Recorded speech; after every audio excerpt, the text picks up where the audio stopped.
কিয়ামতের ময়দানে আশিকদের অবস্থা কেমন হবে? কিসের কিয়ামতের ময়দান, কিসের মিজান, কিসের পুলসিরাত? আশিকদের কোনো খবর থাকবে না, আমল নামার খবর তাদের থাকবে না। তারা বলবে আমার মাওলাই কই, আমার মাওলাই কই, আমার মাওলাই কই। আল্লাহ, আশিকের অবস্থা এরকম হবে, তারা আমার মাওলাকে দেখার জন্য ব্যতিব্যস্ত হয়ে যাবে, আমার মাওলার প্রেমে এমন ভাবে মত্ত হয়ে যাবে, এক সেকেন্ডের মধ্যে পুলসিরাত পাড়ি দিয়ে আমার মাওলার জান্নাতে চলিয়া যাবে। জান্নাতের মধ্যে জান্নাতীরা আনন্দ ফুর্তির মধ্যে লিপ্ত হয়ে যাবে। আল্লাহ পাক ডাক দিয়ে বলবে, হে জান্নাতীরা, আমি তোমাদের সাথে যে ওয়াদা করছিলাম সেই ওয়াদা কি পালন করছি নাকি? তখন জান্নাতীরা বলবে, মাওলা হে, তুমি যে ওয়াদা করছো তার চেয়ে কোটি কোটি গুণ বেশি নিয়ামত আমরা পেয়ে গেছি, কিন্তু একটা ওয়াদা এখনো পালন করো নাই। তখন আল্লাহ পাক ফেরেশতারা নূরের পর্দা সরাইয়া দেয়। যখন 70,000 নূরের পর্দা সরাইয়া দেওয়া হবে, প্রত্যেকটা জান্নাতে ভিড়া ভিড়ি ধাক্কা ধাক্কি প্রত্যেকের জায়গাতে আমার মাওলাকে দেখিয়া ফেলাইবে। আমার মাওলাকে দেখার সাথে সাথে সমস্ত জান্নাতের সেজদার মধ্যে পড়িয়া যাবে।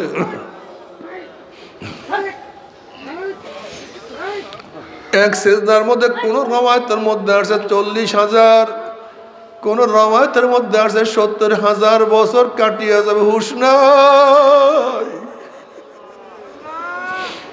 মাওলার দিদার কি যে মজা।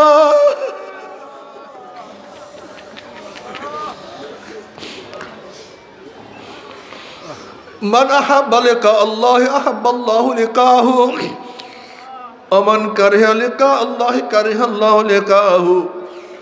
যারা আমার মাওলার সাথে সাক্ষাৎ করার জন্য অপেক্ষায় থাকে, আগ্রহ করে আমার মাওলা তাদের সাথে সাক্ষাতের জন্য অপেক্ষায় আছে। আর যারা আমার মাওলার সাথে সাক্ষাৎ করতে চায় না, আমার মাওলা কপাল পরার সাথে সাক্ষাৎ দিবে না। আম্মা বাদ, ফাউযু বিল্লাহি মিনাশ শাইতানির রাজীম। বিসমিল্লাহির রহমানির রহিম। يا أيها الذين آمنوا صلوا عليه وسلموا تسليما اللهم صل على سيدنا ونبينا وحبيبنا مولانا محمد صلى الله عليه وعلى آله وأصحابه وبارك وسلم. সবাই দুরূদ শরীফ।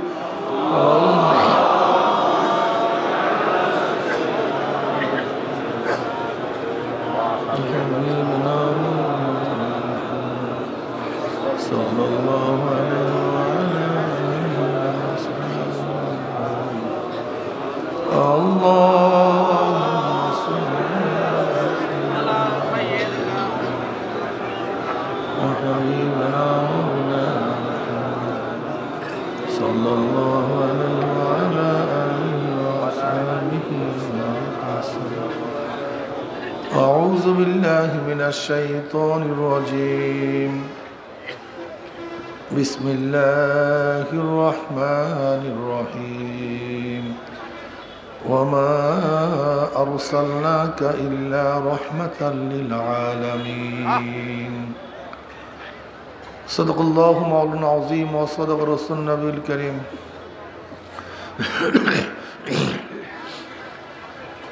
আল্লাহ পাকের বান্দা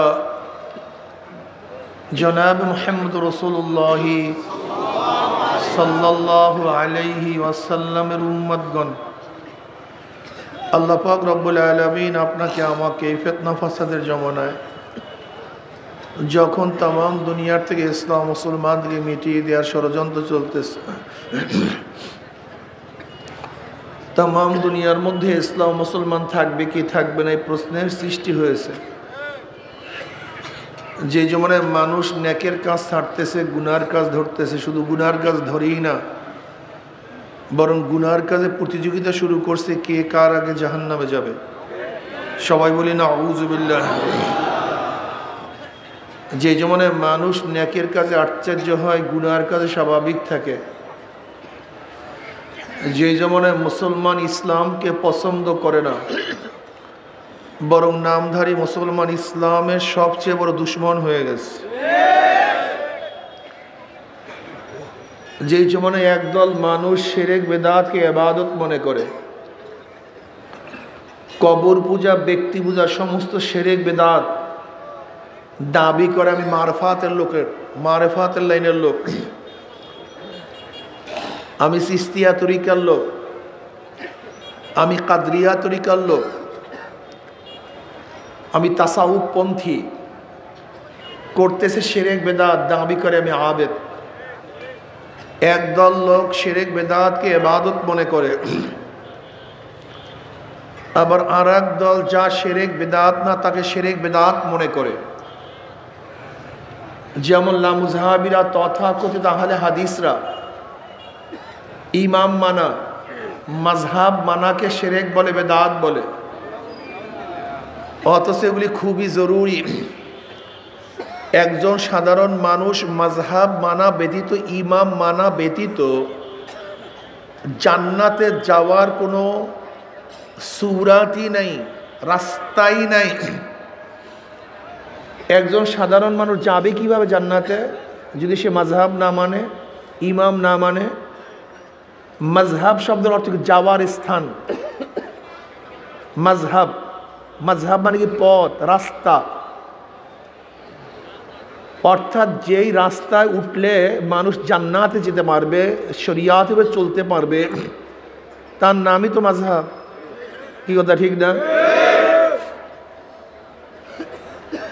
দেখেন, শরিয়াতের তিনটা দিক। শরিয়াতের কয়টা দিক? সবাই বলেন, আমার সাথে কথা বলবেন, কেউ চুপচাপ থাকবেন না, সবাই কথা বলবেন। শরিয়াতের কয়টা দিক? জাহিরি আমলের সাথে সম্পৃক্ত ইলমকে ইলমুল ফিকহ বলা হয়। জাহিরি নামাজ, রোজা, হজ, যাকাত, মুআমালাত, এই সমস্ত সংক্রান্ত বিষয়ে যে ইলম, সেই ইলমকে কি বলা হয়? ইলমুল ফিকহ। ঈমানের সাথে, বিশ্বাসের সাথে, আকীদার সাথে ইলমকে ইলমুল আকায়েদ বলা হয় বা ইলমুল কালাম। আপনার ঈমান কিভাবে আনবেন, কিসের উপরে বিশ্বাস করলে ঈমান থাকবে, কিসের বিশ্বাস করলে ঈমান থাকবে না, এই সমস্ত বিষয় সম্পর্কে যে ইলমটা, সেই সমস্ত ইলমকে বলা হয় ইলমুল আকায়েদ, ইলমুল কালাম। আকায়েদের নাম ইলমুল কালাম হওয়ার কারণটা কি? আকায়েদের মধ্যে, বিশ্বাসের মধ্যে সমস্যা সৃষ্টি হয়েছিল প্রথম আল্লাহ পাকের কালাম গুণকে কেন্দ্র করে। আমরা বলি না কোরআন আল্লাহর কালাম? কি বলি? আল্লাহর কালাম অর্থ কি? আল্লাহর কথা, আল্লাহর বক্তব্য, আল্লাহর বাণী, এর নামই তো কালাম। এখানে মাসআলা আসছে যে আল্লাহ পাকের কালাম গুণ, কথা বলার গুণ, এটা কাদিম না হাদিস? এটা আল্লাহর পরে না আল্লাহর সাথে? এই গুণটা কি আল্লাহর প্রথম থেকেই ছিল না পরবর্তী আল্লাহ পাক সৃষ্টি করছেন? মূল মাসালা এখানে। এটা খুব কঠিন এক মাসালা, অনেক কঠিন। কেউ বলতেছে কালাম হাদিস নতুন, আহলুস সুন্নাত ওয়াল জামাত কাদিম, আল্লাহ পাকের জাতি সিফাত। যেহেতু আকায়েদের মধ্যে প্রথম এই কালাম গুণ নিয়ে ইখতিলাফ শুরু হয়েছিল, এর জন্য আকায়েদের নাম ইলমুল কালাম। যেরকম ঈমান কি জিনিস, ঈমান কাকে বলা হয়? আল্লাহ পাকের জাত এবং সিফাতের উপরে বিশ্বাস রাখা। আল্লাহ পাকের জাত এবং সিফাত, যেমন কালাম, কথা বলা আল্লাহ পাকের সিফাত, ঠিক না? বাসির আল্লাহ পাকের সিফাত, সামে আল্লাহ পাকের সিফাত, আলিম আল্লাহ পাকের সিফাত, খালেক আল্লাহ পাকের সিফাত, রাজ্জাক আল্লাহ পাকের সিফাত। অর্থাৎ আল্লাহ পাকের গুণে তাকে গুণান্বিত করা এবং তার সমস্ত গুণের সাথে তার অস্তিত্বকে মানা। কথাটা বুঝাতে পারি নাই? হুয়াল্লাজি, ওই সত্তা, কোন সত্তা? হুয়াল ওয়াজিবুল ওজুদ আল মুস্তাজিবুল জামি সিফাতিল কামালিয়া, সত্তাকে, আল্লাহকে, যিনি সব সময় তার অস্তিত্বের উপরে আছেন পরিপূর্ণ গুণের সাথে। কিসের সাথে? পরিপূর্ণ গুণ নিয়ে যে সত্তা সব সময় অবস্থানের মধ্যে আছেন তিনি হলেন আল্লাহ। কথাটা বুঝাতে পারি না? দেখেন আল্লাহ পাকের এক গুণ বাসির। আল্লাহ পাক দেখেন, আমাদের গুণ বাসির, আমরাও দেখি। এই দুই দেখা গুণের মধ্যে পার্থক্যটা কি? আমরাও দেখি, আল্লাহ পাকও দেখেন। আমাদের দেখা গুণটা নাকেস, অপূর্ণ। আল্লাহ পাকের দেখা গুণটা পূর্ণ। যেমন আমরা এক সময় দেখতাম না, এখন দেখি। এখন দেখি, এক সময় দেখব না। আলোতে দেখি, অন্ধকারে দেখি না। কাছে দেখি, দূরে দেখি না। সজাগ অবস্থায় দেখি, ঘুম অবস্থায় দেখি না। কিন্তু আল্লাহ পাকের দেখা গুণটা কেমন পূর্ণ! তিনি আগেও দেখতেন, এখনো দেখেন, ভবিষ্যতেও দেখবেন। তিনি আলোতেও দেখেন, অন্ধকারেও দেখেন, কাছেও দেখেন, দূরেও দেখেন। তাহলে আমাদের গুণটা অপূর্ণ, আল্লাহ পাকের গুণটা পূর্ণ। অর্থাৎ আল্লাহ পাকের যতগুলি গুণ আছে সমস্ত গুণগুলি পূর্ণ, আর আল্লাহর বাহিরে যত গুণ আছে সমস্ত গুণ অপূর্ণ। আপনাকে অবশ্যই মনে রাখতে হবে, আল্লাহ পাকের প্রত্যেকটা গুণ তার সাথে সম্পৃক্ত। কোনো অবস্থাতেই আল্লাহ পাকের গুণ তার থেকে আলাদা হয় না। কি কথা ঠিক না? এবং আল্লাহ পাকের প্রত্যেকটা গুণ তার প্রথম থেকেই, এমন না যে পরবর্তীতে। এর জন্য আমরা বলি আল্লাহ পাকের প্রত্যেকটা গুণ কাদিম, প্রথম থেকেই, পুরান, নতুন কিছু না। এই কালাম নিয়েই অনেক ইখতিলাফ, অনেক মতনৈক্য, যে এদিকে আমাদের যাওয়ার জরুরত নাই, দরকার নেই।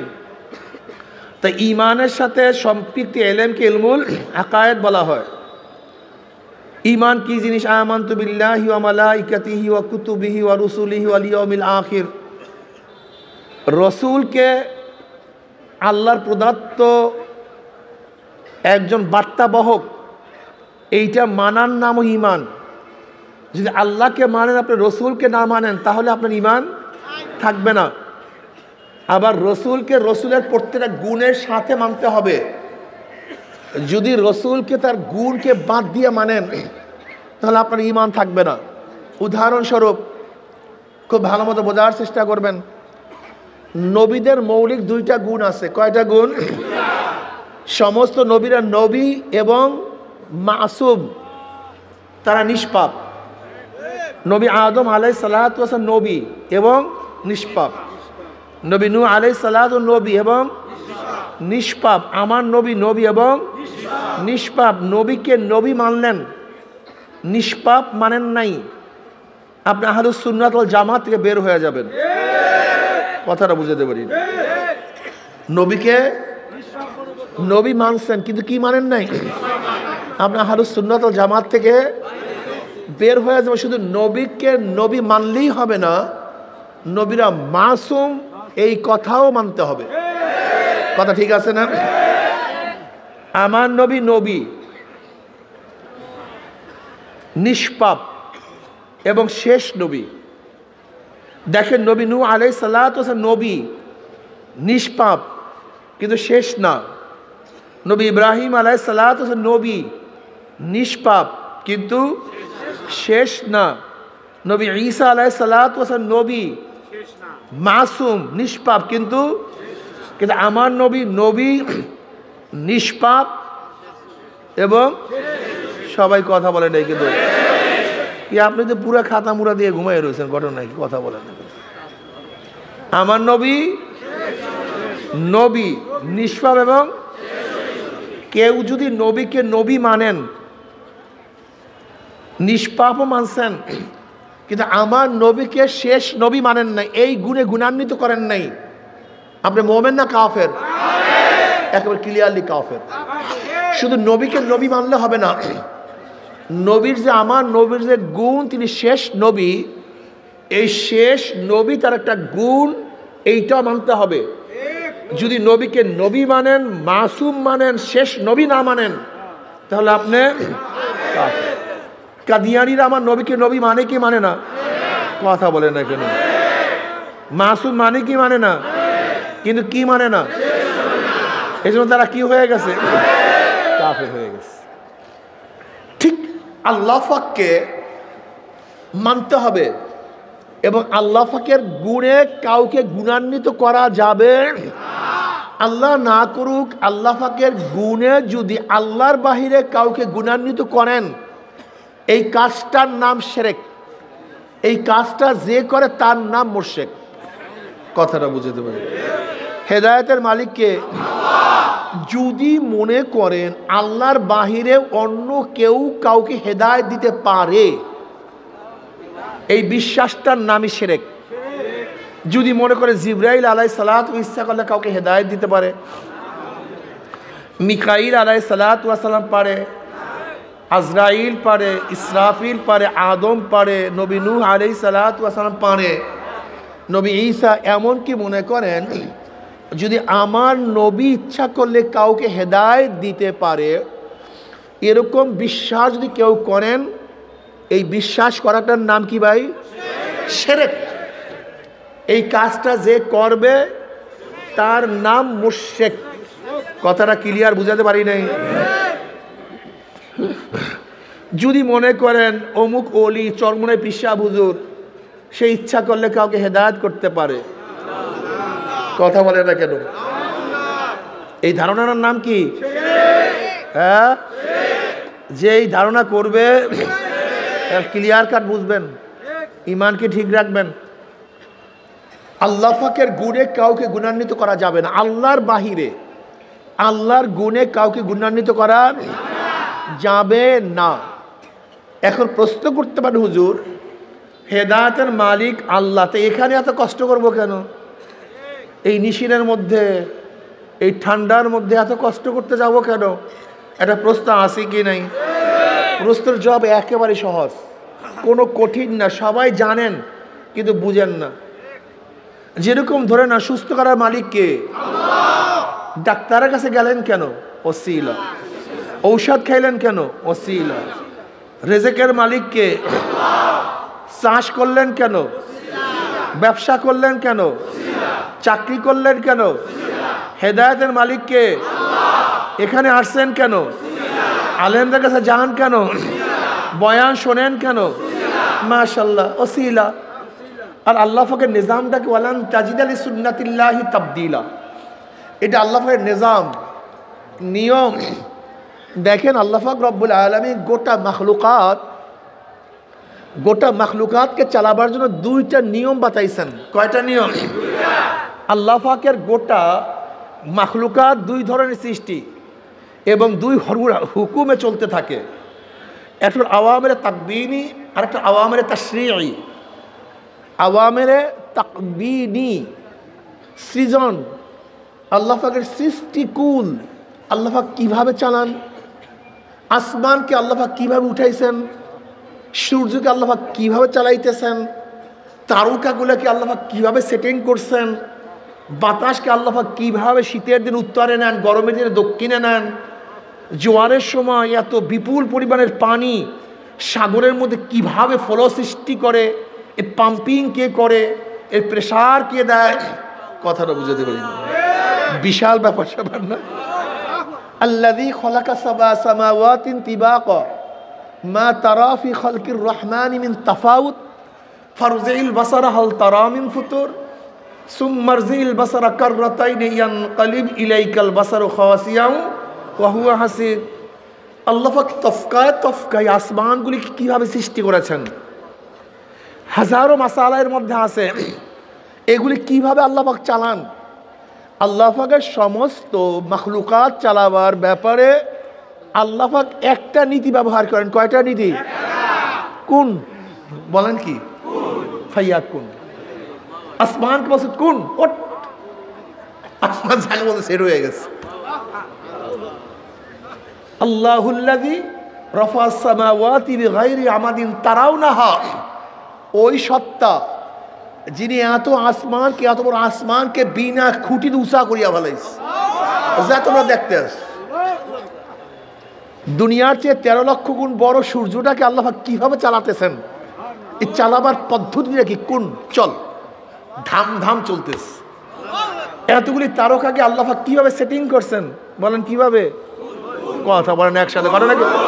এরা কি জাহেল টাহেল নাকি? একসাথে না বললে তো বয়ান হবে না। পদ্ধতি কি? কোন। বাস কাজ শুরু হয়ে গেছে, ঠিক না? এগুলো হল আওয়ামের তাকবীনি, যেগুলো কুনের আওতাধীন, কুনের আওতাধীন, ঠিক না? আর আওয়ামের তাশরিঈ, আওয়ামের তাশরিঈ বা তাকলিফি। তাশরিঈ বলা হয় ওই সমস্ত আহকাম, নিয়ম, যে আহকামগুলি আল্লাহ পাক রব্বুল আলামিন নবীদের মাধ্যমে তার বান্দাদের উপর নাযিল করেন, প্রেরণ করেন। যে আহকামগুলি মানা এবং না মানা সম্পূর্ণ বান্দাদের ইচ্ছা। কাদের ইচ্ছা? বান্দা ইচ্ছা করলে মানতেও পারে, এখানেই মাসালা খুব কঠিন। বান্দা ইচ্ছা করলে মানতেও পারে, বান্দা ইচ্ছা করলে নাও মানতে পারে। যদি আদেশগুলি মানে এবং বান্দা নিষেধগুলি অমান্য করে, না মানে, তাহলে বান্দা কি হয়ে যায়? মোমেন, মুত্তাকিন, আবিদিন, সলিহিন, কানিতিন, ওলি, গাউস, কুতুব, বিভিন্ন আওসা, বিভিন্ন গুণানে গুণান্বিত হয়ে বান্দা জান্নাতে চলে যায়। আবার আদেশ সমূহ যদি বান্দা পালন না করে আর নিষেধ সমূহ যদি বান্দা বর্জন না করে, বান্দা কাফের, মুশরিক, জালেম, ফাসিক, মুনাফিক, বিভিন্ন গুণে গুণান্বিত হয়ে বান্দা জাহান্নামে চলে যায়। এই হুকুমগুলির নাম কি? শরীয়ত। বলেন কি? এগুলি কাদের মাধ্যমে নাজিল হয়েছে? আপনার কথা না বললে কিন্তু এই জাহেলের সামনে বয়ান করবো না ভাই। আপনি ওরম বলছেন গাই মিয়া, ঠিক মতো বল, এটা ক্লাস চলতেছে, ঠিক মতো বল। সবাই জেহেন ঠিক করেন। কাদের মাধ্যমে নাজেল হয়েছে? কাদের উপরে নাজেল হয়েছে? হ্যাঁ, নবীদের উপরে। খুব ভালো বয়ান হয়েছে নাম্বার। কাদের উপরে নাজেল হয়েছে? এগুলি মানা এবং না মানা কাদের ইচ্ছা? কাদের ইচ্ছা? সম্পূর্ণ বান্দাদের ইখতিয়ার, সম্পূর্ণ বান্দার ইচ্ছা। বান্দা ইচ্ছা করলে মানতেও পারে, ইচ্ছা করলে নাও মানতে পারে। যদি বান্দা মানে তাহলে জান্নাত, না মানলে জাহান্নাম। কথা ঠিক না? এই শরিয়াতের 3টা সাইড, যেই কথাটা বললাম এই মাত্র।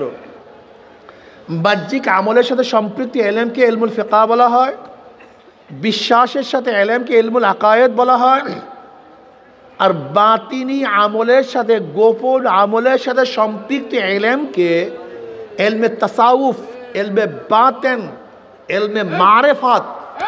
কথা ঠিক না? এইগুলি বলা হয়। এগুলি সবই শরিয়াতের অংশ। কিসের অংশ? ফিকহ, আকীদা, তাসাউফ, এগুলি সব কিসের অংশ ভাই? সব শরিয়াতের অংশ। এখন কেউ যদি মনে করেন হুজুর আমি শরিয়াত মানি না মারেফাত মানি, আবার কেউ যদি বলেন হুজুর আমি মারেফাত মানি শরিয়াত মানি না, গাধা, তুমি শরিয়াত বুঝোই নেই। শরিয়াত শব্দ অর্থ কি? মা লাহা ওয়া মা আলাইহা, জাহের, বাতেন, ঈমান, আমল সবার সমন্বয়ের নামই শরিয়াত। কথা ঠিক না? মাশাআল্লাহ।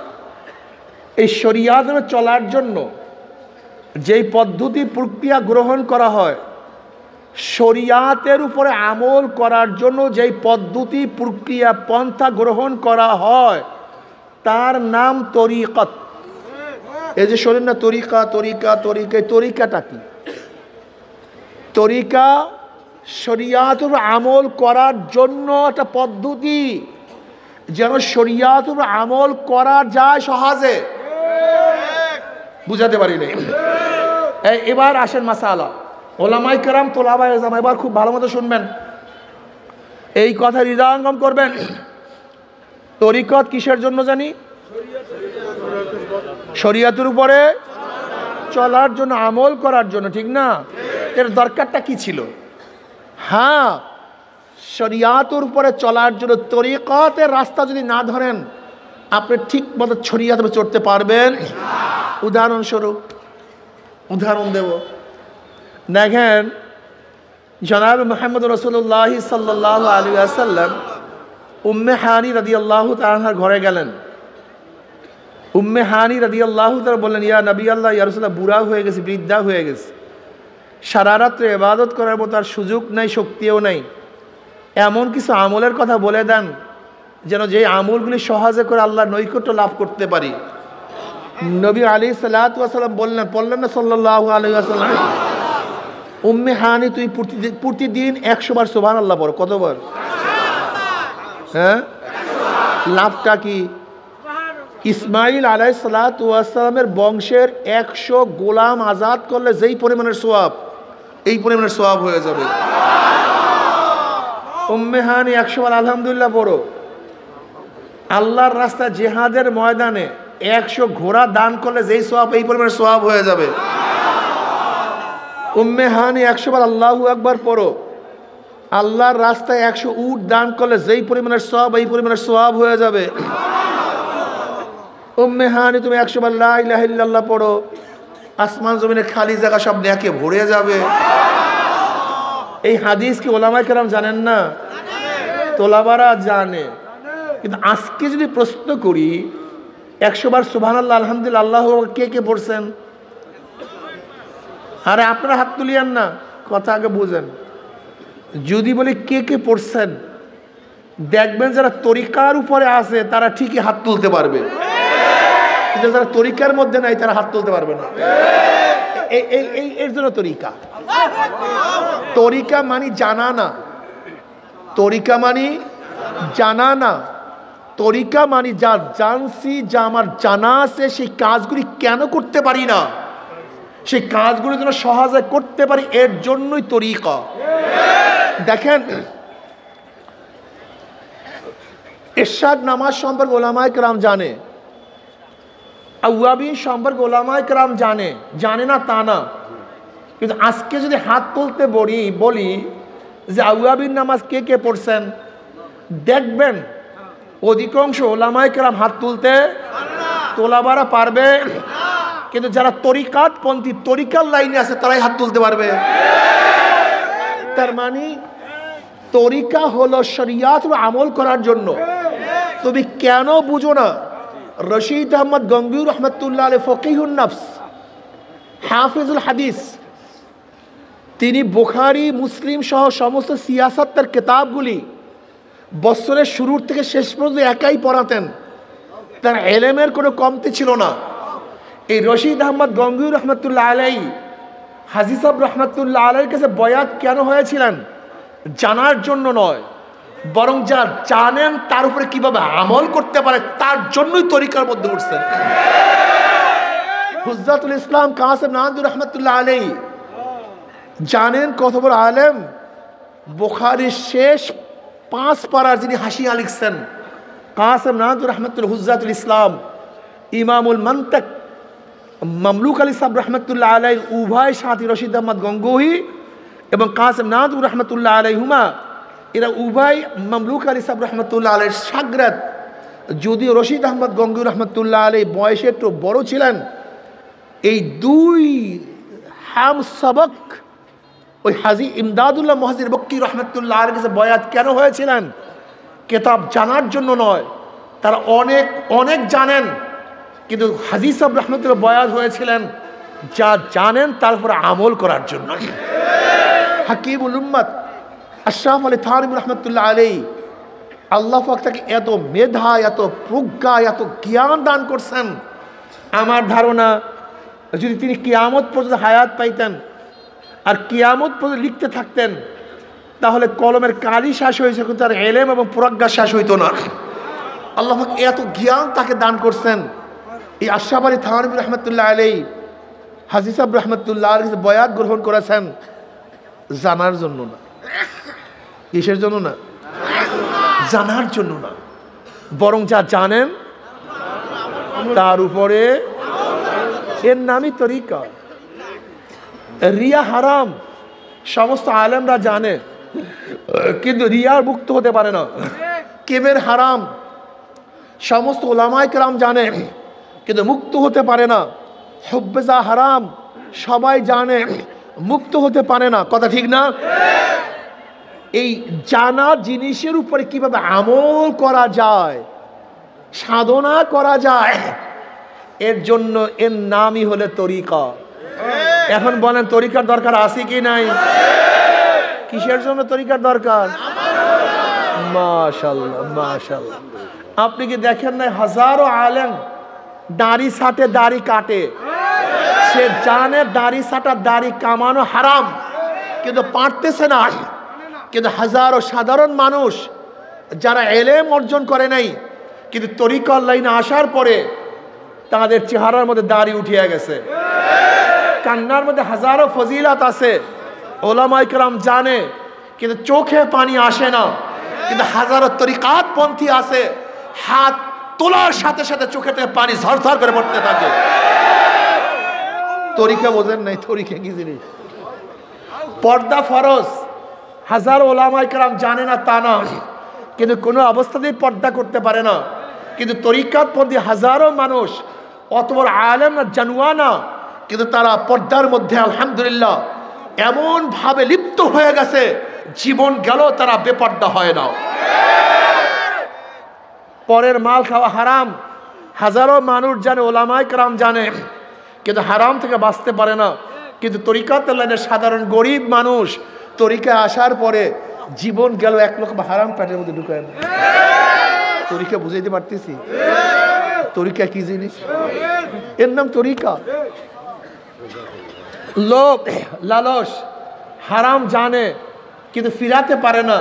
কিন্তু তরিকার উপর ওঠার পরে দেখা যায় লোভ নাই, অন্তরটা আল্লাহর দিকে ফিরায় রাখে, এটা জরুরি। সবাই জানে, কিন্তু অন্তরটা আল্লাহর দিকে ফিরাতে পারে না। কিন্তু হাজারো তরিকাত পন্থিক লোক আছে, তাদের হালাত এরকম অবস্থা, ফাইনামা তু আল্লু ফাসাম্মা ওয়াজহুল্লাহ, যে এই দিকে তাকায় মাওলা। এর নাম তরিকা। বুঝাইতে পারছি? এখন তরিকার দরকার আছে কি নাই? এই তরিকত এবং শরিয়াত চলার পরে, এই তরিকত এবং শরিয়াত চলার পরে আল্লাহ পাকের মাখলুকাতের বহুত গুরু রহস্য অন্তরের মধ্যে জাগ্রত হয়। আল্লাহ পাকের মাখলুকাতের বহুত গুরু রহস্য। আল্লাযী খালাকা সাবা সামাওয়াতিন তিবাকা মা তারা ফি খালকির রহমানি মিন তাফাউত ফারজিল বাসারা হাল তারা মিন ফুতুর। দেখ তো আমি আসমান যে সৃষ্টি করেছি এর মধ্যে কোনো ভুল আছে কিনা। ফারজিল বাসারা হাল তারা মিন ফুতুর। দেখ আমি সূর্য যেখানে সেটিং করছি, দেখ দি তোদের মধ্যে কোনো ভুল পাও কিনা। আমি চন্দ্রকে যেভাবে সেটিং করছি, ফিট করছি, দেখ তো কোনো ত্রুটি আছে কিনা। তারকাগুলোকে আমি যেইভাবে উঠাইছি, দেখ তো কোনো ত্রুটি আছে কিনা। হাল তারা মিন ফুতুর। যাক বাতাসের মধ্যে কোনো ভুল আছে কিনা, মাটির মধ্যে কোনো ভুল আছে কিনা, গাছের মধ্যে ভুল আছে কিনা দেখ তো। আবারও দেখ সুম্মারজিল বাসারা, ভুল ধরার জন্য যদি আবারও তুই চক্ষু ফিরাও, তাহলে অবস্থার কি হবে? ভুল পাবি না, বরং লজ্জিত হয়ে তোর চক্ষু ফিরে আসবে। কিন্তু আমার মাখলুকাতের মধ্যে কোনো ভুল নাই, কোনো ত্রুটি নেই। এই শুরু হয়ে গেছে আল্লাহ পাকের মাখলুকাত নিয়ে গবেষণা করা। আল্লাহ কি কফি আনফুসিকুম আফালা তুবসিরুন। আমি তো তোর মধ্যেই আছি, তুই দেখোস না কেন? দেখ তো আমি তোকে কিভাবে বানাইছি। তোর চক্ষু আমি কিভাবে বানাইছি, তোর কান, তোর নাক, তোর জবান, তোর চেহারা, তোর হাড়, তোর লাংস। হাল তারা মিন ফুতুর, দেখবি এর মধ্যে কোনো ভুল আছে কিনা? নাই, কোনো ভুল নাই। এই শুরু হয়ে গেছে। আল্লাহ পাকের মাখলুকাত নিয়ে গবেষণা করতে করতে হাকিকত পেয়ে গেছে। কি পেয়ে গেছে? হাকিকত। এইটার নাম হাকিকত। তরিকত, শরীয়ত, হাকিকত। এই হাকিকত, তরিকত এবং শরীয়ত চলার পরে এবার আল্লাহ পাকের আওসাফ, আল্লাহ পাকের গুণের বহুত গুরু রহস্য অন্তরের মধ্যে জাগ্রত হয়, তার নাম মারেফত।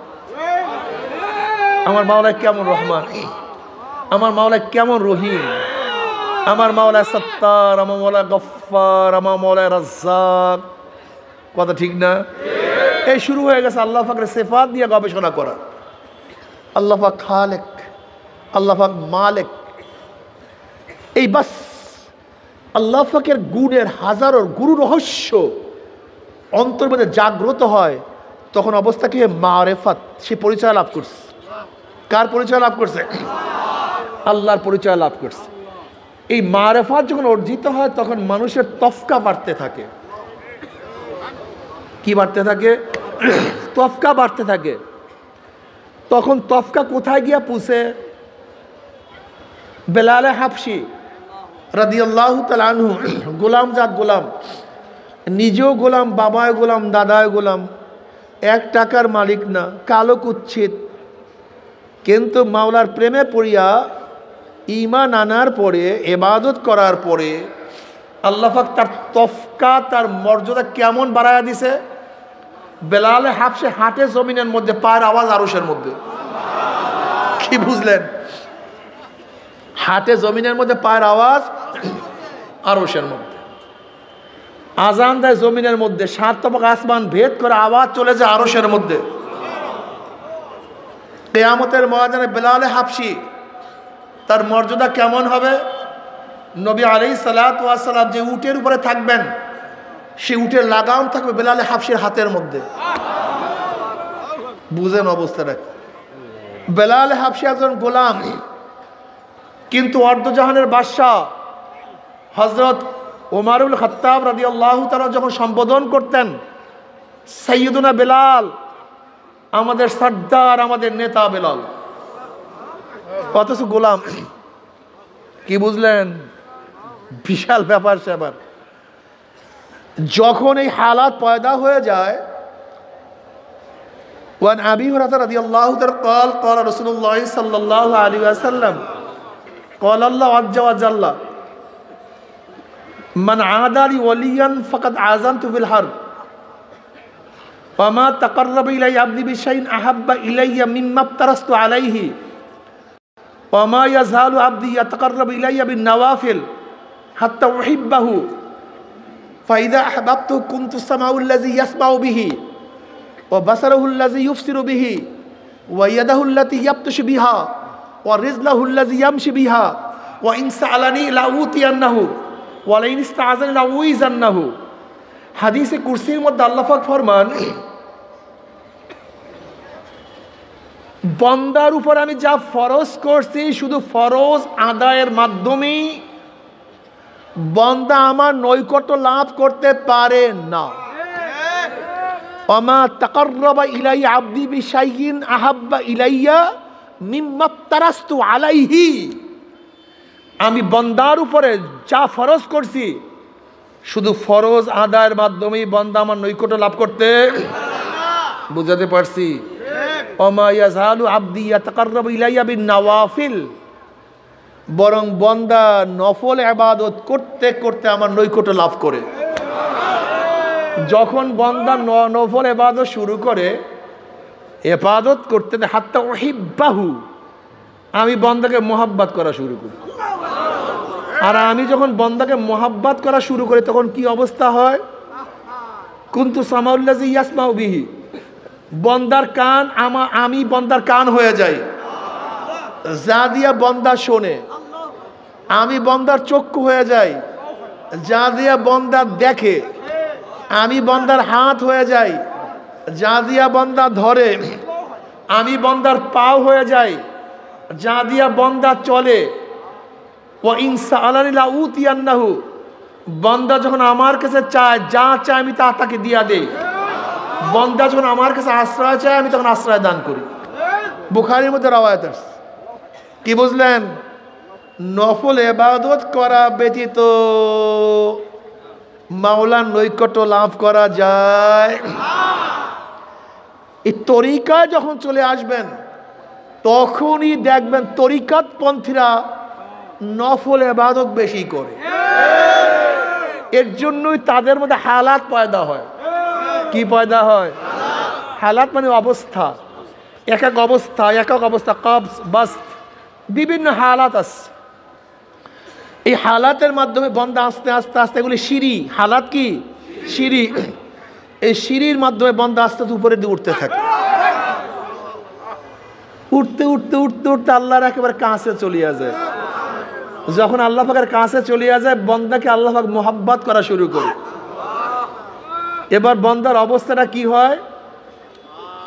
বন্দার চক্ষু আল্লাহর চক্ষু হয়ে যায়, যা দিয়া বন্দা দেখে। এই ব্যাপারই নবী আলাইহিস সালাতু ওয়াস সালাম, ইত্তাকু আন ফিরাসাতিল মুমিন ফাইন্নাহু ইয়ানজুরু বিনুরিল্লাহ, মুমিনের বিশেষ নজর থেকে বাঁচিয়া থাকো। তারা নিজের চর্ম চক্ষু দিয়া দেখে না, তারা মাওলার নূর দিয়া দেখে। বুঝতে পারিনি। এখন এটা আপনি বুঝবেন কিভাবে? আপনি তো এই হালাতের মধ্যেই নাই। যেরকম প্রাইমারি লেভেলের ছাত্রকে মাস্টার্সের ক্লাসের পড়া পড়াইলে সে কিছুই বুঝবে না, ঠিক মারেফতের লাইনের লোক যারা উচ্চ তবকায় চলিয়া গেছে, তাদের হালাতও কেউ বুঝবে না। তাদের অবস্থা কেমন হয়? তারা যেই দিকে তাকায় সেই দিকে দেখে আমার মাওলা। ফাইনামা তুআল্লু ফাসাম্মা ওয়াজহুল্লাহ ওয়া হুয়া মাকুম আইনামা কুনতুম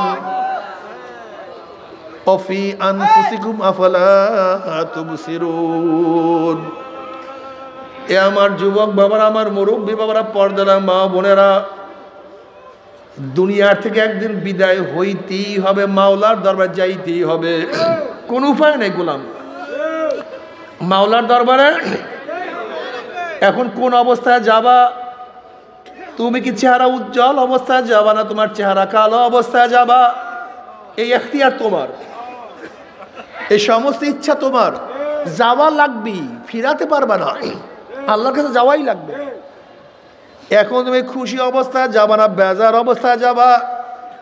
তুমি সম্মানিত অবস্থায় যাবা না বিয়াজিত অবস্থায় যাবা? তুমি কি জান্নাতে যাবা না জাহান্নামে যাবা? খুব ভালো মতো বুঝিয়া শুনিয়া তারপর মাওলার খবরে যাইতে হবে।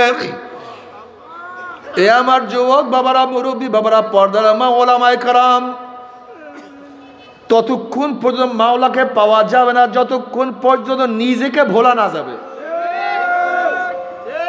আয় খোদা মুঝসে মুঝকো দূর কর, তাকে দেখো মুঝমে তুঝকো এক নজর। আল্লাহ আমাকে আমার থেকে দূর করো, আমাকে আমার থেকে দূর করিয়া তুমি আমার মধ্যে আসো। যদি মাওলাকে পাইতে চাও, কলবটাকে খালি করো। মাওলাকে যদি পাইতে চাও, অন্তরটাকে খালি করো। অন্তরটা পরিষ্কার, একেবারে স্বচ্ছ, ক্লিয়ার। সেই অন্তরের মধ্যে কেবের থাকবে না, রিয়া থাকবে না, হব্বে যা থাকবে না, হব্বে মাল থাকবে না, কিছুই থাকবে না। যেই কলবের মধ্যে শুধু মোহাব্বত থাকবে আমার মাওলার। কার মোহাব্বত? আমার মাওলার মোহাব্বতে কলবটা ভরা থাকবে। আমার মাওলার হুকুম মানার জন্য সবসময় ব্যস্ত থাকবে। তুমি কি দেখো না কত যুবক আমার মাওলার পাগল? তুমি যুবক হইয়া কেন আমার মাওলার পাগল হবা না? নবী ঈসা আলাইহিস সালাতু ওয়াস সালাম একদিন এক বস্তির নিকট থেকে রওনা করলেন। এক যুবক ঈসা আলাইহিস সালাতু ওয়াস সালাম দেখিয়াই চিনিয়া ফেলাইছে। যুবক বলছে, আল্লাহর নবী ঈসা, আপনি আল্লাহর কাছে দোয়া করেন মাওলা যেন তার মুহাব্বতের এক অণু পরিমাণ মুহাব্বত আমাকে দান করে। ঈসা আলাইহিস সালাতু ওয়াস সালাম, যুবক, আল্লাহ পাকের এক অণু পরিমাণ মুহাব্বত তুমি সহ্য করতে পারবা না। এবার যুবক বলতে আছে, আল্লাহর নবী ঈসা তাহলে অর্ধ অণু পরিমাণ মুহাব্বতের দোয়া করেন। ঈসা আলাইহিস সালাতু ওয়াস সালাম আল্লাহর কাছে দোয়া করেন, মাওলা হে, তুমি এই যুবককে তোমার মোহাব্বতের অর্ধ অনুপরিমাণ মোহাব্বত দান করো। ঈসা আলাইহিস সালাতু ওয়াস সালাম দোয়া করিয়া চলিয়া গেলেন। অনেক দিন পরে ঈসা আলাইহিস সালাতু ওয়াস সালাম বস্তির নিকটে আসার পরে তার খেয়াল পড়ছে যেই যুবকের জন্য অর্ধ অনুপরিমাণ মোহাব্বতের দোয়া করছিলাম সেই যুবকের অবস্থাটা কি। গ্রামবাসী এখানে প্রশ্ন করে যুবক কোথায়? গ্রামের সবাই বলছে যুবক তো অনেক আগেই গ্রাম ছাড়িয়া চলিয়া গেছে, কোথায় গেছে জানি না। অনেক খোঁজাখুঁজি করার পরে ঈসা আলাইহিস সালাতু ওয়াস সালাম যুবকের সন্ধান পান না। এবার মাওলার কাছে বলে, মাওলা রে, যে যুবকের জন্য অর্ধ অনুপরিমাণ মোহাব্বতের দোয়া করলাম সেই যুবকের সাথে সাক্ষাৎ করতে চাই। আল্লাহ পাক বলেন, যাও অমুক পাহাড়ের মধ্যে সেই যুবক আছে, তুমি গিয়া তার সাথে সাক্ষাৎ করো। এবার ঈসা আলাইহিস সালাতু ওয়াস সালাম পাহাড়ে গিয়া দেখেন যুবক একটা পাথরের উপর দাঁড়াইয়া আসমানের দিকে তাকাইয়া কার সাথে কথা বলতে আছে। মজা মারিয়া কথা বলে, মনে হয় যেন কথা বলে আবার শোনে, সে বলে সে শুনতে আছে। এবার ঈসা আলাইহিস সালাতু ওয়াস সালাম সালাম দিন, আসসালামু আলাইকুম, আমি ঈসা। কিন্তু যুবক সালামের জবাব দেয় না। আবারও সালাম দেয়, আসসালামু আলাইকুম, আমি ঈসা। যুবক সালামের কোনো জবাব দেয় না। আবার বলে, আসসালামু আলাইকুম, আমি ঈসা। যুবক সালামের জবাব দেয় না। এবার আমার মাওলা ডাক দিয়ে বলে, ঈসা রে,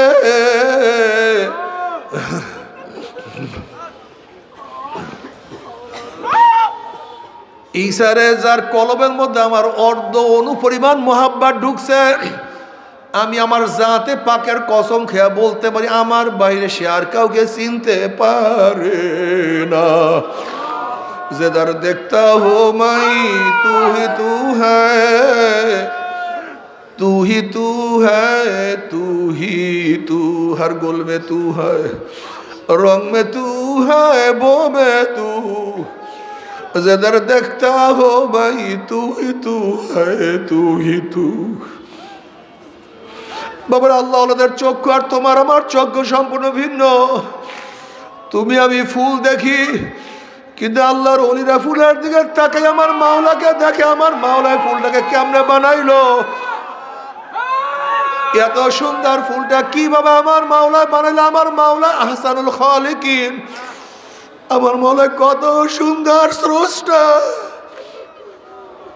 তুমি আমি ফুলের রং দেখি, আল্লাহ ওয়ালারা চিন্তা করে আমার মাওলাই ফুলের মধ্যে এত সুন্দর কিভাবে রং লাগাইলো। গোলাপের মধ্যে পাপড়ি গুলির মধ্যে কত ডিজাইনের ফুল, কত ডিজাইনের রং।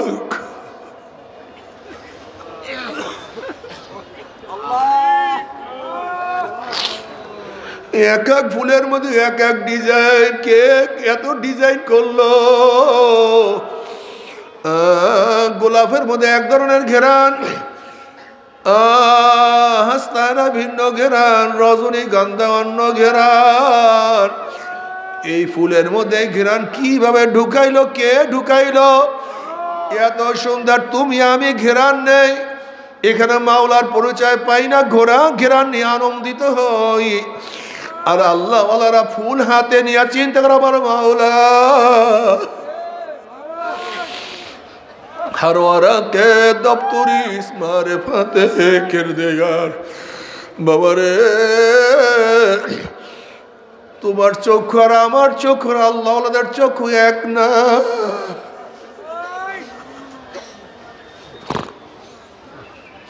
তোমার কান আমার কান,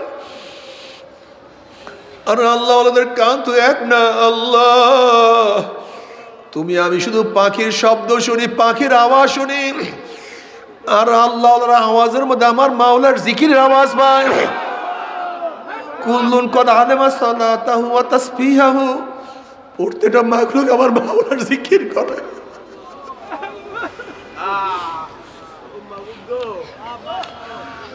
তুমি আমি শুধু পাখির শব্দ পাই, আর আল্লাহ শব্দের মধ্যে আমার মাওলার জিকিরের আওয়াজ পায়।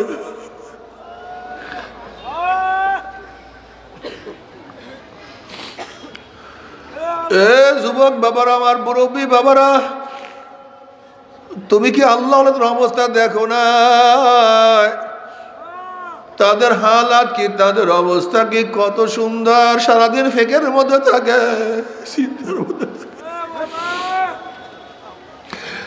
যেরকম কম্পাসের কাঁটা তুমি যতই ঝাড়কিন দাও না কেন, আবার দেখবা কম্পাসের কেন উত্তর দক্ষিণ হয়ে গেছে, যতই তুমি নাড়াও না কেন আবারও দেখবা কম্পাসের কাঁটা সে উত্তর দক্ষিণ হয়ে গেছে।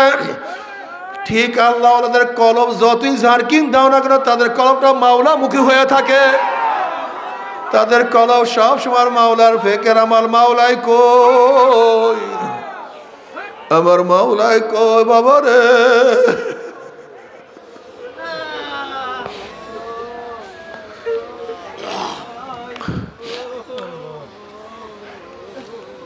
যারা আমার মাওলাকে মহব্বত করতে পারবা, আমার মাওলাকে ভালোবাসতে পারবা, তাদের দুনিয়ায় মজা, আখিরাতেও মজা। তুমি কি দেখো না, জুন্নুন মিস্ত্রি রহমাতুল্লাহ আলাইহি একদিন কাবা শরীফে ঢুকিয়া দেখে খাম্বার কাছে এক ব্যক্তি একেবারে জীর্ণ শীর্ণ অবস্থায় পড়ার শব্দ করতে আছে। জুন্নুন মিস্ত্রি রহমাতুল্লাহ আলাইহি গিয়া তাকে সালাম দেন, আসসালামু আলাইকুম, তুমি কে? তিনি সালামের জবাব নিয়ে বলতে আছেন, আমি একজন আশিক, প্রেমের বিরহ বেদনা আমার এই অবস্থা, প্রেমের যন্ত্রণা আমি এই অবস্থায় হালাতে পড়িয়া আছি। এবার ওই ব্যক্তি জুন্নুন মিস্ত্রি রহমাতুল্লাহ আলাইহি বলেন, তুমি কে? বলে আমিও আশিক। এই কথা শোনার সাথে সাথে ওই ব্যক্তিরা চিল্লান মারলেন, চিল্লান মারিয়া দুনিয়ার থেকে বিদায় হয়ে গেছেন। জুন্নুন মিস্ত্রি রহমাতুল্লাহ আলাইহি চিন্তা করলেন, কি হইল, আল্লাহ ফাকরি কি খেলা। এবার জুন্নুন মিস্ত্রি রহমাতুল্লাহ তার জন্য কাপড়ের কাপড় আনার জন্য রওনা করলেন। কাপড়ের কাপড় নিয়ে আসার পরে দেখে সেই ব্যক্তি আর সেখানে নাই। এবার জুন্নুন মিস্ত্রি রহমাতুল্লাহ বলেন, সুবহানাল্লাহ, ব্যক্তি কোথায় গেল? এবার গায়েব থেকে আওয়াজ আসলো, ফি মাকআদে সিদকিন ইনদা মালিকিন মুক্তাদির।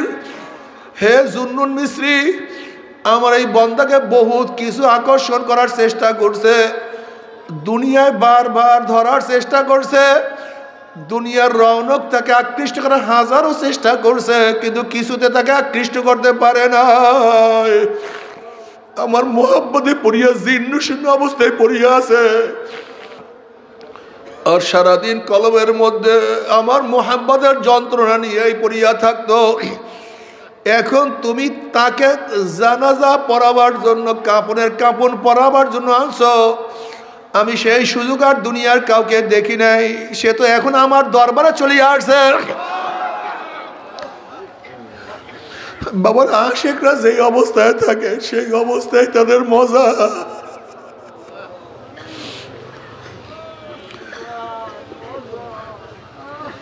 মনসুর হাল্লাজ রহমাতুল্লাহ আলাইকে যখন আটকানো হইল, জেলের মধ্যে আবদ্ধ করা হইল,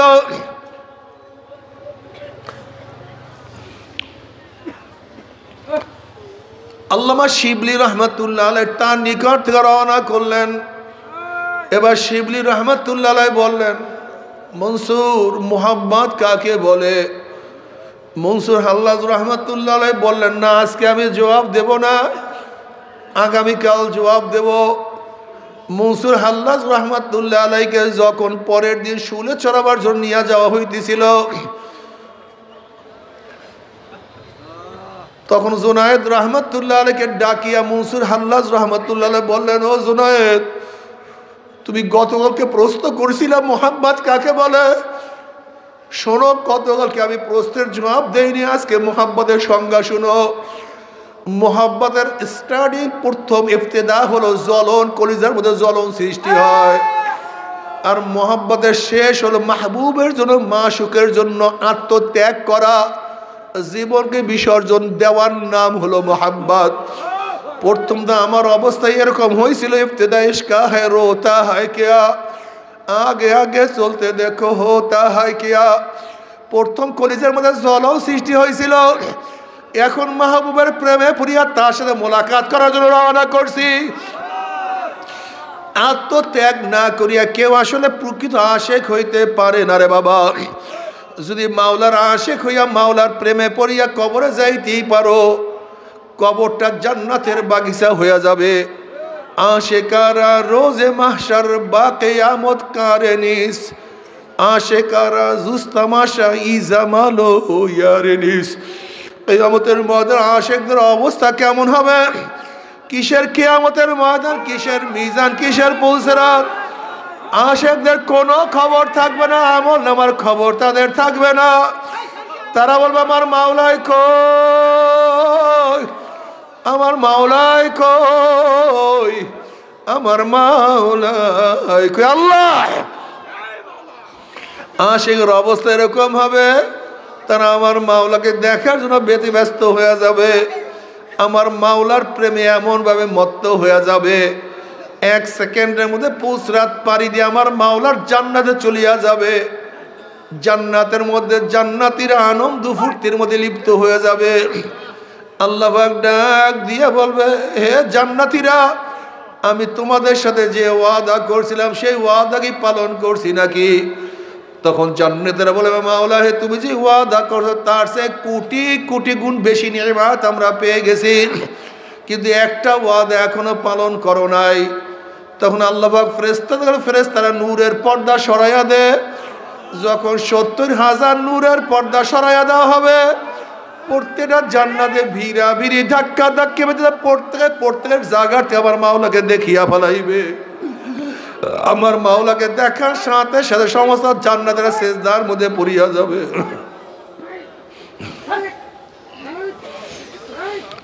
এক সেজদার মধ্যে কোন রওয়ায়াতের মধ্যে আছে 40,000, কোন রওয়ায়াতের মধ্যে আছে 70,000 বছর কাটিয়া যাবে। হুশ নাই। মাওলার দিদার কি যে মজা।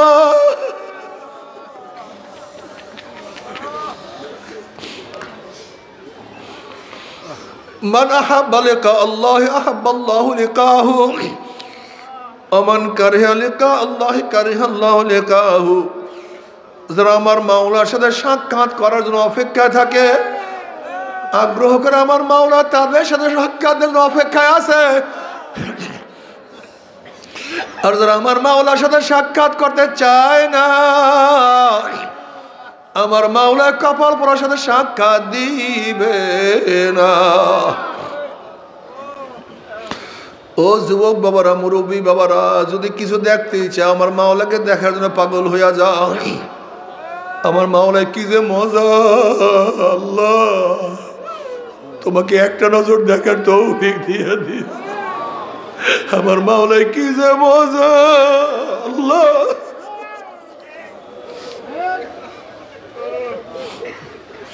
हर तमन्ना दिल से रुखसत हो गई, हर तमन्ना दिल से रुखसत हो गई, अब तो आजा अब तो खिलवत आ गई। मौला है सब आशा आकांक्षा दूर करছি, তুমি একটু আসো, তুমি একটু ধরা দাও, তোমার বান্দাকে একটু ধরা।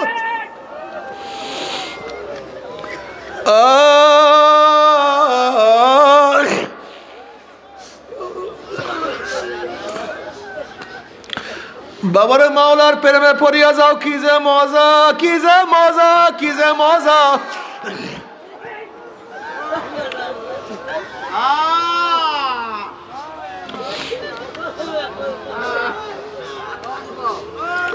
जन्नत दो जोग से यार आप क्या करो, आरज़ू है मैं तुझे साथ देखा करो। আল্লাহ জান্নাত জাহান্নাম নিয়ে আমি কি করব? আমি চাই তোমাকে। রাবিয়া বসরি রহমাতুল্লাহি আলাইহা একদিন এক হাতে আগুন আর এক হাতে পানি নিয়ে দৌড়াইতে আছে। লোকেরা প্রশ্ন করে, রাবিয়া তুই কোথায় যাও, তুমি কোথায় যাও? তোমার এক হাতে পানি আর এক হাতে আগুন কেন?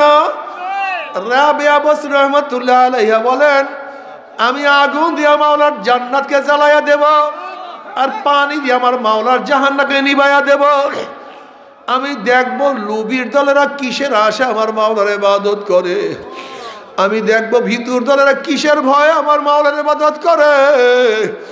আমার মাওলার প্রেমে পড়িয়া তোরা আমার মাওলার ইবাদত করে না। আল্লাহ বলে কলবের মধ্যে তোমার মহব্বত দিয়ে দাও। মাওলা তোমাকে ধরা কোনোদিন সম্ভব না।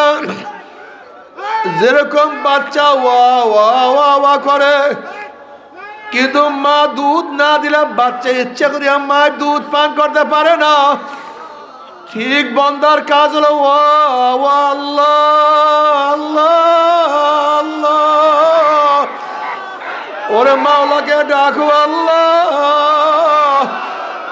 মাওলাকে শুধু ডাকো আর মাওলাকে ডাকতে থাকো। যেরকম মায়ের বুকের সাথে বাচ্চার আওয়াজের মধ্যে এমন সম্পর্ক, বাচ্চা যখন ওয়া ওয়া ওয়া ওয়া করতে থাকে, মাওলার মোহাব্বত মায়ের মোহাব্বত আমার জোশ মারা শুরু করে। বাচ্চা ওয়া ওয়া ডাকে আর মাওলা মায়ের মোহাব্বতের মধ্যে জোয়ার সৃষ্টি হয়।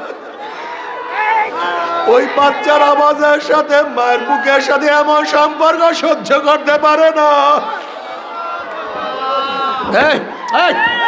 উপরে আসছে কেন?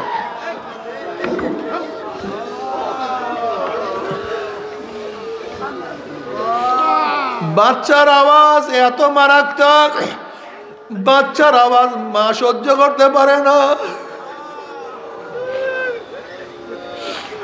বাচ্চা যখন ওয়া ওয়া করে হাত পাওয়া চার পাঁচার গাইতে থাকে, ওইদিকে মায়ের বুকের মধ্যে টন টন টন টন টন টন শুরু করে ব্যথা শুরু হইতে থাকে। যদি বাচ্চার সাথে মায়ের এরকম কানেকশন হইতে পারে, আমার মাওলা তো মায়ের সে 1000 গুণ বেশি মহব্বত করে বান্দাকে।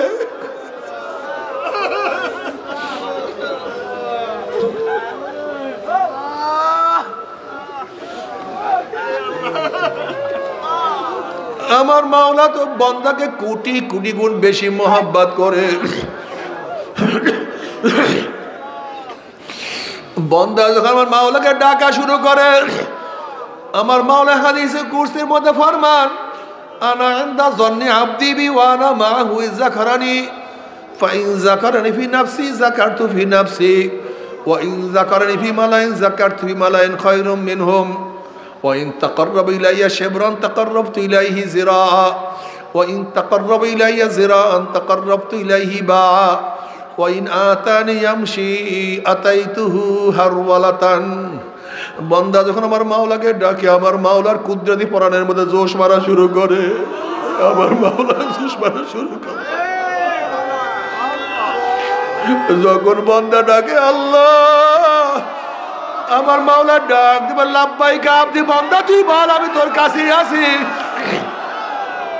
ওয়ানা মাহু যাকারনি, বান্দা তুই যখন জিকির করে আমি তখন তার সাথী হইয়া যাই। আনা জালিসুম মান যাকারি, বান্দা তুই যখন জিকির শুরু করিস আমি তখন কুদরতে তোর পাশে বসিয়া যাই। বান্দা তুই কি দেখো না, তুই যখন আমার দিকে হাঁটিয়া হাঁটিয়া আসতে থাকো, আমার রহমত দৌড়াইয়া গিয়া তোকে কোলের মধ্যে টানিয়া নেয় রে বান্দা। বান্দা কই? ওরে বান্দা তুই আমাকে কেন ডাকো না? বান্দা তুই আমার কাছে কেন আসো না? ও বান্দা তুই আমাকে কেন সেজদা করো না? বান্দা আমি কি অন্যায় করলাম? বান্দা আমার সামনে কেন দাঁড়াও না রে? বান্দা আমি কি অন্যায় করলাম? ও বান্দা তুই আমার হুকুম কেন মানো না রে? বান্দা বান্দা রে বান্দা আমি কি কালামে পাক আমাদের বলি নাই, قل يا عبادي الذين أسرفوا على أنفسهم لا تقنطوا من رحمة الله إن الله يغفر الذنوب جميعا। বান্দা তুই শিরক করছো, কুফরি করছো, অন্যায় অবিচার করছো, জুলুম করছো, হাজারো গুনাহ করছো, পাহাড় সমতুল্য গুনাহ করিয়া ফেলাইছো, সাগরের পানি পরিমাণ গুনাহ করছো। ওরে বান্দা গোটা দুনিয়ার গাছের পাতা পরিমাণ গুনাহ করছো রে বান্দা, কিন্তু আমার রহমতের চেয়ে বেশি গুনাহ করতে পারো নাই। ওরে বান্দা তোকে ধাক্কাইতে শয়তান জাহান্নামের কিনারায় নিয়ে গেছে। বান্দা ওই জাহান্নামের কিনারা থেকে আমি মাওলাকে ডাক দে আল্লাহ, ওই জাহান্নামের কিনারা থেকে আমাকে ডাক দে আল্লাহ। বান্দারে জাহান্নামের কিনারা থেকে আমি মাওলাকে আল্লাহ বলিয়া ডাক দিলে আমি তোর হাত কানা খপ করে ধরিয়া ফেলাবো, আমি তোকে ধরিয়া জান্নাতে নিয়ে যাবো রে বন্ধু।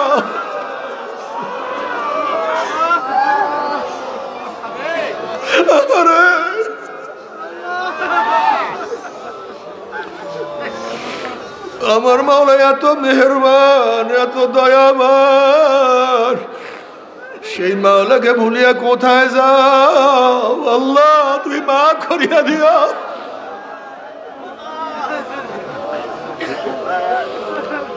ও চরমুনায় মুজাহিদরা, যারা মুজাহিদ হইছ, মুরিদ হইছ, খবরদার নফস এবং শয়তান কিন্তু পাবে। নফস এবং শয়তান ধরিয়া বসবে, তোমাকে গ্রাস করিয়া ফেলাইবে, নিজেদের মধ্যে বিশ্বর সৃষ্টি করবে, নিজেদের মধ্যে কলহ সৃষ্টি করবে, মানামানির অভাব থাকবে, সহ্য করতে পারবে না। ও মুজাহিদ তুমি খেয়াল করো, প্রথম যখন মুজাহিদ ছিলাম তখন কলবের হালত কত সুন্দর ছিল। প্রথম যখন তুমি মুরিদ হয়েছিল তখন তোমার কলমের হালাত কত সুন্দর ছিল। একটু চিন্তা করিয়া দেখো কি যে তখন কলমের মজা, সেই অবস্থা এখন আর নাই। আল্লাহ মাফ করিয়া দেয়।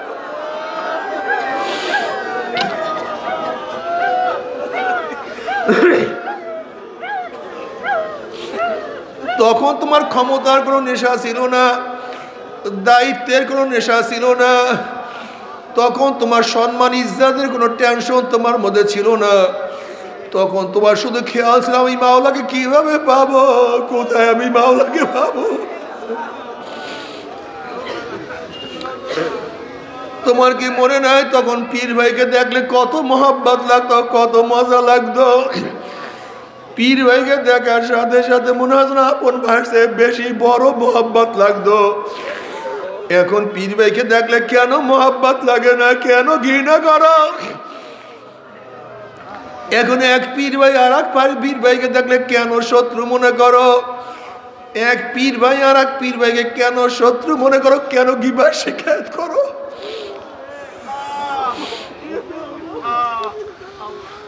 তুমি নিজেকে বলতে পারো না, আর নিজেকে না বলা পর্যন্ত আমার মাওলাকেও কিন্তু পাওয়া যাবে না। এর জন্য তো দোয়া করা, খোদা মুঝসে মুঝকে দূর কর। আল্লাহ আমাকে আমার থেকে দূর করিয়া দাও। আমি কে যেন আমি না জানি, আমি কে আমার যেন খবর না থাকে। শুধু আমি জানি আমি তোমার গোলাম, আমি তোমার মাগলুব, আমি একটা গুনাহগার, আমি একটা নাফরমান,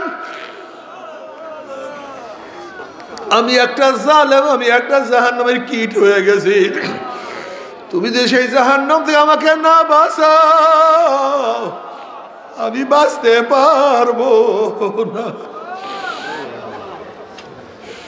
ও আমার মুজাহিদ বাবারা, তোমাদের কলম সেই আগের মতো নাই। তুমি খেয়াল করিয়া দেখো, নতুন মুজাহিদ যখন হয়েছিল তখন কলমের হালাত কত সুন্দর, কত পরিষ্কার।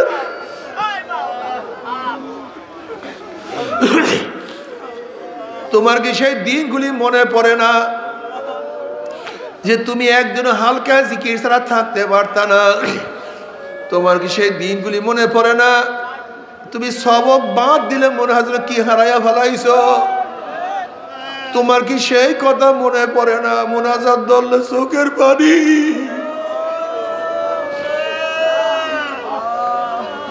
তোমার কি সেই কথা মনে না? কলবটা সবসময় ভাঙ্গা ছিল। আনা এন্দা মুনকাসিরাতিল কুলুব, তোমার কলব কত ভাঙ্গা ছিল। তুমি নিজেকে নিজে কত অপরাধী মনে করতা, কিন্তু সেই হালাত এখন তোমার কেন নাই? আমি তো গুমরাহ হয়ে গেছি, আমি তো ধ্বংস হয়ে যাইতে আছি। আমার এই সমস্ত দায়িত্ব ভাই তো কিছু না, যদি মাওলাকে না নিয়ে কবরে যায় আমার তো উপায় থাকবে না। আল্লাহ না করুক তরিকার যে জিম্মা আমার উপরে আসছে যে আমি আদায় না করি, তা আল্লাহর কাছে কি জবাব দেব? এত বড় জিম্মা আমি তো আদায় করতে পারলাম না। আগে তোমার কাছে জিম্মা আসলে তুমি কত বিপদ মনে করতা, এখন নিজেরা লবিন করিয়া তারপর জিম্মা নাও, ক্ষমতা নাও। আরে তুমি দিন বোঝো না, তুমি দিন থেকে অনেক দূরে চলিয়া গেছো রে বাবা। ও মুজাহিদ বাবারা, আগের মতো আবারও হও, কলবটাকে মাওলার দিকে ঝুঁকাইয়া দাও, দুনিয়ার মোহাব্বত দূর করিয়া ফেলাও, হালকা জিকিরগুলি তাজা করো। এখন আর মুজাহিদরা দাওয়াত দেয় না, অথচ আগেকার মুজাহিদরা একজন মানুষকে দাওয়াত দেওয়ার জন্য হাতে ধরতো, পায়ে ধরতো, কত বাড়ি বাড়ি দৌড়াইতো, গাঁটটি বস্তা নিয়ে কত চরমনাইয়ের ময়দানে কত মুজাহিদরা তাদেরকে নিয়ে যাইতো। এখন আর সেই দাওয়াত নাই। মফস্বলে একটা মাহফিল হইলে এক একজন মুজাহিদ এক একটা গাড়ি নিয়ে লোকদেরকে দাওয়াত দিয়া মাহফিলে নিয়ে আসতো। তাদের খেয়াল ছিল আল্লাহ বলার লোকদেরকে কিভাবে আল্লাহর সাথে মিলাইয়া দেওয়া যায়, একজন বেনামাজিকে কিভাবে নামাজি বানানো যায়। কলবের মধ্যে এমন ব্যথা সৃষ্টি হয়েছে, হয়তো আমি পারবো না, আল্লাহ ওনাদের কাছে নিয়ে যাই, দেখি তাদের বয়ানে আমার মাওলা তাদেরকে হেদায়েত দেয় কিনা। সেই ব্যথাও তোমার কলবের মধ্যে নাই, অন্তরের মধ্যে নাই। তার মানে হলো তোমার তারা কি হওয়া উচিত ছিল, তোমার আল্লাহর দিকে বেশি অগ্রসর হওয়া উচিত ছিল। কিন্তু নফস এবং শয়তান তোমাকে আমাকে গ্রাস করিয়া ফেলাইছে। আজকের থেকে তওবা করো, আমি পীর ভাইয়ের সাথে খারাপ ব্যবহার করব না। আল মুমিনু কারজুলুন ওয়াহিদ, ইন ইশতাকা আইনু ইশতাকা কুল্লু, আইন ইশতাকা রাসু ইশতাকা কুল্লু। আমি যার গিবা শিকায়ত করছি আমি তার কাছে মাপ চাবো, আমি তার কাছে গিয়া ক্ষমা চাবো। যদি মাওলা আমাকে মাফ করিয়া দেয় আমি নাজাত পেয়ে গেছি। আর যদি মাওলা আমাকে মাফ না করে আমার তো উপায় হবে না। আল্লাহ ও মুজাহিদ দাওয়াত দিতে থাকো, আল্লাহ বলার লোকদেরকে দাওয়াত দাও, হাতে ধরো, পায়ে ধরো, কাছে কাছে যাও। আজকে ইসলামের দুশ্মনরা মুসলমানদেরকে গুমরাহ করার জন্য হাজারো চাল, হাজারো ফন্দি আঁকছে। তুমি আমি যদি তাদের কাছে দাওয়াত নিয়ে না যাই, তাহলে তাদেরকে শয়তান ধরিয়া ফেলাইবে, ইসলামের দুশ্মনরা তাদেরকে গ্রাস করিয়া ফেলাইবে। এর জন্য প্রত্যেকের কাছে কাছে যাও, দাওয়াত দিতে থাকো, আল্লাহ বলার লোকদেরকে আল্লাহর সাথে মিলাইয়া দেওয়ার চেষ্টা করতে থাকো। যদি তোমার দাওয়াতের মাধ্যমে, তোমার চেষ্টার মাধ্যমে একজন ব্যক্তি আল্লাহওয়ালা হয়ে যায়, ওই ব্যক্তির জিন্দেগিতে যত নেকের কাজ করবে এবং সে দাওয়াত দিয়ে আর একজনকে যত নেকের কাজ করাইবে, আবার সে দাওয়াত দিয়া যত মানুষকে নেকের কাজ করাইবে, যেই ব্যক্তির দাওয়াতের কারণে যেই ব্যক্তির দাওয়াতের কারণে প্রথম ব্যক্তি দ্বীনের উপরে উঠছে, ওই দায়ীর আমল নামে আল্লাহ পাক রব্বুল আলামিন ওই পরিমাণে নেক লিখিয়া দিবে।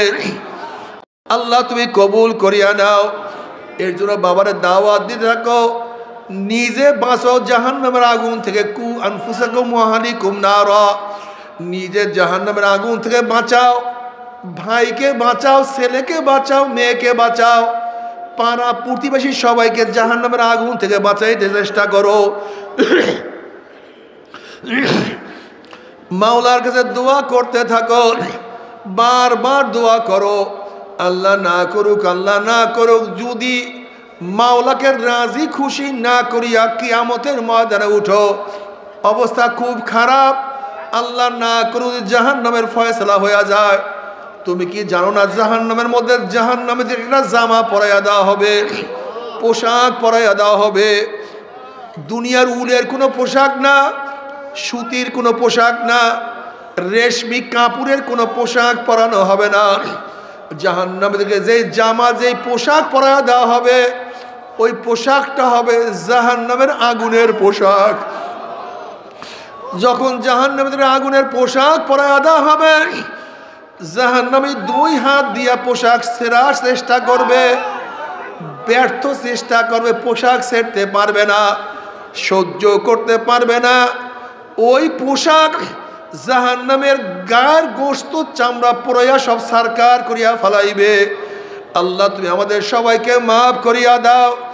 তবে মুমিন মুসলমান বলতে সবাই মনে চায় গুনার থেকে ফিরিয়া নেক আমল করিয়া মাওলার জান্নাতে কিন্তু সবাই যাইতে মনে চায়। গুনাহ নিয়া মাওলার জাহান্নামে কাউরি কিন্তু যাইতে মনে চায় না। কিন্তু কেনই বা আমরা নেক আমল করতে পারি না, কেনই বা গুনার কাম ছাড়তে পারি না? এর মূল কারণ হলো আপনার এবং আমার পিছনে নফস এবং শয়তান লাগিয়া রয়েছে। এই নফস এবং শয়তান থেকে ফেরার জন্য যে কোনো একজন হক্কানি আল্লাহর ওলির হাতে হাত দিতে হবে রে বাবা। খবরদার, বর্তমান জমানায় পীর মুরিদের নামে ভেজাল, ব্যবসা, দলাদলি, হিংসা, হাসাদে পরিণত হয়ে গেছে। সমস্ত আল্লাহর ওলির একমত যেই পীরের 5 জন মুরিদের মধ্যে কমপক্ষে 3 জনকে দেখবা আলহামদুলিল্লাহ সুন্নাত মাফিক আমল আখলাক মজবুত হয়ে যাইতে আছে, গুনার কাম ছাড়তে আছে, নেকের আমল ধরতে আছে, কলম নরম হইয়া চোখে পানি আসতে আছে। বৃক্ষতর নাম কি, ফলে পরিচয়? আমি চরমোনাই বুঝি না, চরমোনের দাওয়াত প্রশংসা প্রচার প্রসার করার জন্য আসিনে রে বাবা। চরমোনাই যাওয়ার তোমার কোনো দরকার নাই, কোনো দরকার নাই, কোনো দরকার নাই। তুমি যার কাছে গিয়া পারো গুনার কাম ছাড়ো, নেকের আমল ধরো, কলম নরম করিয়া চোখে পানি নিয়া মাওলার কবরে যাইও। যেরকম দুনিয়ার ঘরে আগুন লাগলে পানি ছাড়া নিবানো যায় না, ঠিক তদ্রুপ তোমার আমার গুনার দ্বারা যেই জাহান্নামের আগুন জ্বলিয়া রইছে, চোখের পানি ও ছাড়া কিন্তু জাহান্নামের আগুন নিবানো সম্ভব না। আমার জন্য দোয়া চাই, আমিও দোয়া করি। সবাই সবার জন্য প্রাণ খুলিয়া দোয়া করো যেন কিয়ামতের ময়দানে গলাগলি বাঁধিয়া মাওলা একসাথে জান্নাতে যাওয়ার তৌফিক দিয়া দেয়। আল্লাহুম্মা আমিন।